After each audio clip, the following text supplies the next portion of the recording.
So తెలంగాణలో ఓవరాల్గా కుల రాజకీయాలు పెరిగిపోయినాయా లేదా మత రాజకీయాలు పెరిగిపోయినాయా అంటే అవును అని అనిపిస్తూ ఉంది.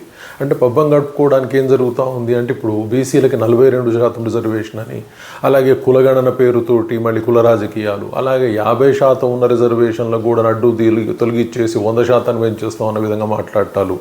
ఇవన్నీ చూస్తే ఏమనిపిస్తుందంటే మనం కులం అడగొద్దు, మతం అడగొద్దు, మనం అందరం భాయి అని మనం చెప్పుకుంటూ ఉంటాం.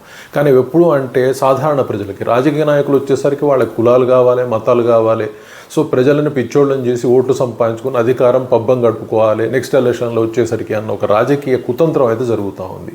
సో మీరు ఇలాంటి కుట్రలు చేసే బదులు ధనవంతులు కాని వాళ్ళు లేదా ఫినాన్షియల్లీ బ్యాక్వర్డ్ ఉన్నటువంటి వాళ్ళు, ఆర్థికంగా వెనుకబడ్డవాళ్ళు లేదా పేదరికంలో ఉన్న వాళ్ళకి రిజర్వేషన్లు కల్పించండి, అప్పుడు ఎవడూ ఆబ్జెక్ట్ చేయడు.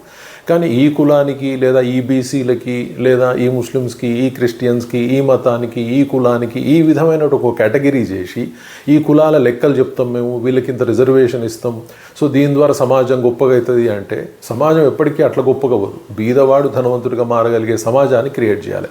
కానీ మీరేం చేస్తూ ఉన్నారు, ధనవంతులను బీదవాళ్ళని చేసే ప్రయత్నం, ఫ్రీగా అనే పడేయటం, రిజర్వేషన్ల పేరు మీద కొట్టుకజావండి అని చెప్పటం. సో ఓవరాల్గా ఏం చేస్తున్నారు అంటే కులమత రాజకీయాలు చేస్తూ, అలాగే వచ్చేసేసి ఫ్రీ ఉచిత పథకాలను ప్రవేశపెడుతూ ప్రజలని మొత్తం తప్పుదారి పట్టించే ప్రయత్నాలు జరుగుతూ ఉన్నాయి.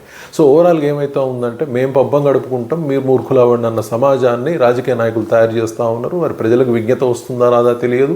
రాజకీయ నాయకులు మరి ఇలాంటి ఒక ఏమంటుందని కుట్ర కుతంత్రాలతోటి కులమతాలతోటి రాజకీయాలు నడుపుకొని ఎంతకాలం నడుపుతారు, ఉచితాలతో ఎంతకాలం నడుపుతారు అనేది వాళ్ళకి తెలవాలి, ప్రజలకు తెలవాలి. Thank you very much.